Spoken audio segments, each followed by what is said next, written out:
जोहार साथियों, इस बार के लोकसभा चुनाव में सोशल मीडिया की भूमिका काफ़ी महत्वपूर्ण रही है और अब तक की स्थिति को भी आज हम देखने की कोशिश इस वीडियो में करने जा रहे हैं। चलिए, लोकसभा चुनाव इस बार का बोला जा रहा था कि सोशल मीडिया की ताकत से लड़ा जाएगा, तो मैंने राष्ट्रीय पार्टियों की स्थिति को चेक किया।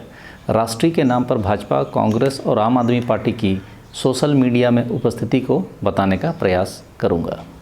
भाजपा ने 1 जनवरी से 10 अप्रैल तक गूगल पर विज्ञापनों पर 39 करोड़ रुपए खर्च किया और केंद्रीय संचार ब्यूरो, जो विज्ञापन के लिए सरकार की ही नोडल एजेंसी है, उसने 32.3 करोड़ रुपए खर्च कर दूसरे स्थान पर वो रहा था। केंद्रीय संचार विभाग ये मोदी का ही विज्ञापन देती है, जो हम लोग देखते हैं, मुद्रा योजना और क्या क्या ये सब, जबकि कांग्रेस ने 7.56 करोड़ रुपए खर्च किए। यानी कि भाजपा भारत सरकार से भी ज़्यादा खर्चा कर रही है विज्ञापन पे।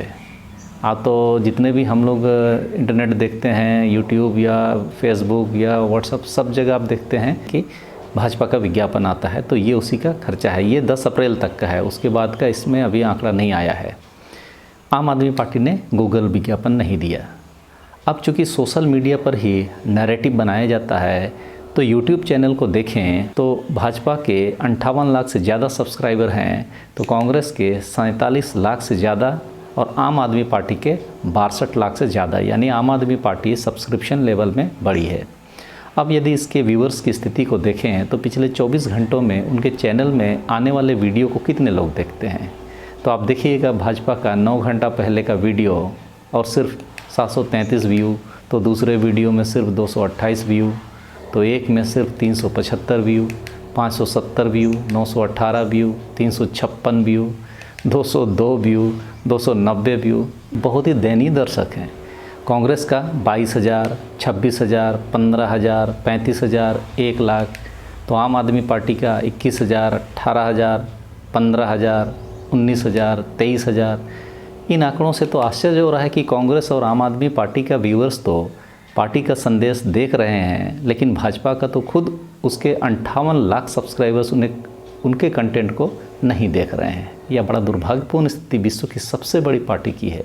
क्या नरेंद्र मोदी के बहुरूपीय गुण के कारण लोग उनकी बात नहीं सुनना चाहते हैं, या झूठ और जुमलों के कारण लोग नहीं पसंद कर रहे हैं? जो भी हो, यह चौंकाने वाला सच तो यही है कि नरेंद्र मोदी जी के भाषण को भाजपा वाले खुद यूट्यूब में देख ही नहीं रहे हैं।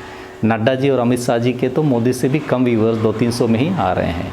जिस तरह की अनाप शनाप की बातें भाजपा के केंद्रीय नेतृत्व से हो रही है, भाजपा वालों के लिए भी शर्मनाक स्थिति हो गई है। 8 मई को नरेंद्र मोदी जी ने अंबानी और अडानी के बारे में क्या बोल दिया, अगले दिन यानी 9 मई को उन्हें घर बैठा दिया गया। ये कॉरपोरेट की ताकत है। नरेंद्र मोदी जी गोल पोस्ट बदलने में माहिर से हो गए हैं।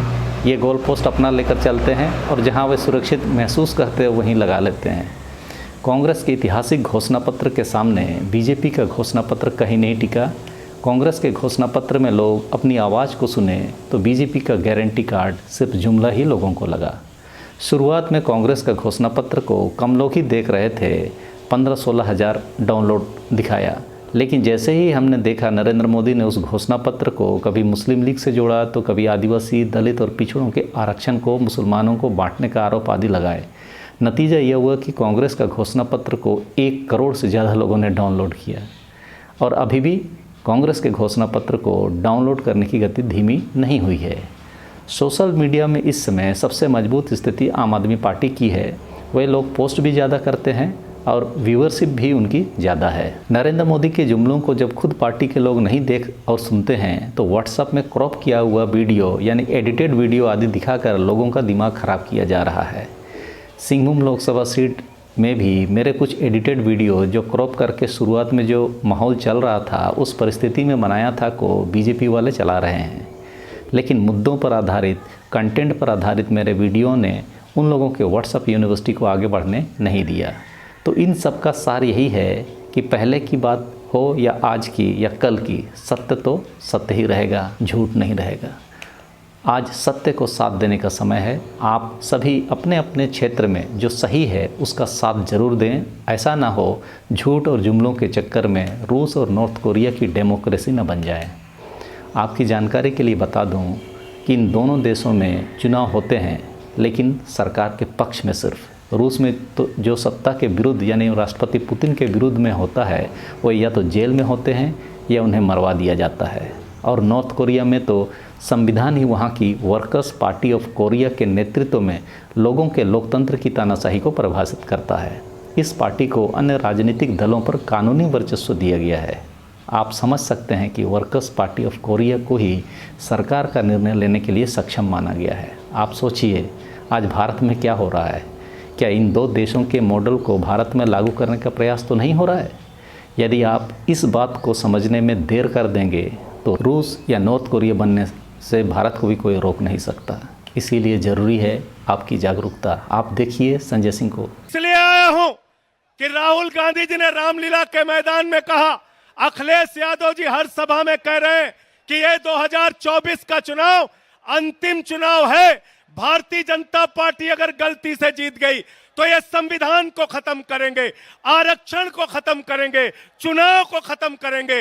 अपने वोट को बचाने के लिए इस बार वोट कीजिए और बीजेपी की जमानत जब्त कराने का काम कीजिए। और जब मैं कह रहा हूं कि आरक्षण खत्म करेंगे तो इस बात के आधार पर कह रहा हूं कि भागवत जी ने कहा था आरक्षण खत्म होना चाहिए। मनमोहन वैद्य आरएसएस के नेता कहते हैं आरक्षण खत्म होना चाहिए। 1989 में भारतीय जनता पार्टी ने आरक्षण का विरोध किया था जब ओबीसी का आरक्षण लागू हुआ था।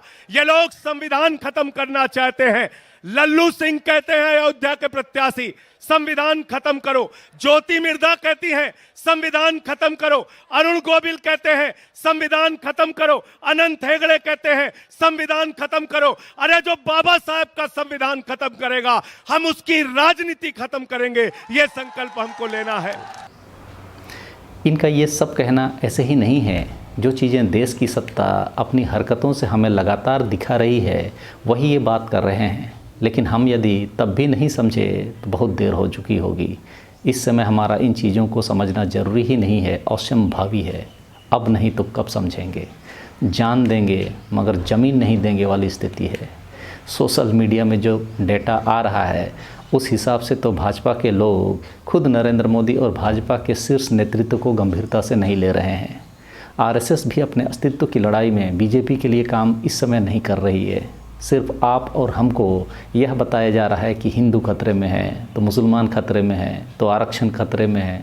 ये सब कुछ भी खतरे में नहीं है। खतरे में है तो इनकी सत्ता खतरे में है। अपनी सत्ता को बनाए रखने के लिए आज ये लोग इस स्तर तक नीचे गिर गए हैं।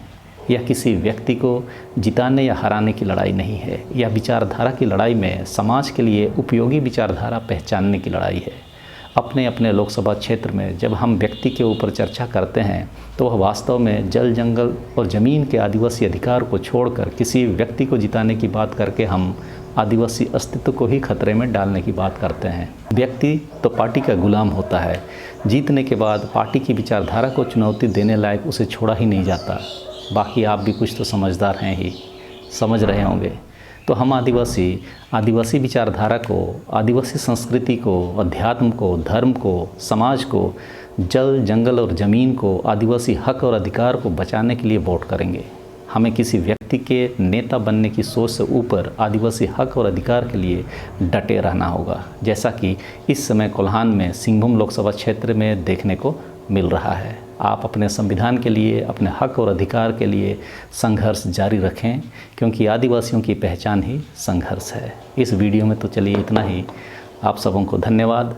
जोहार।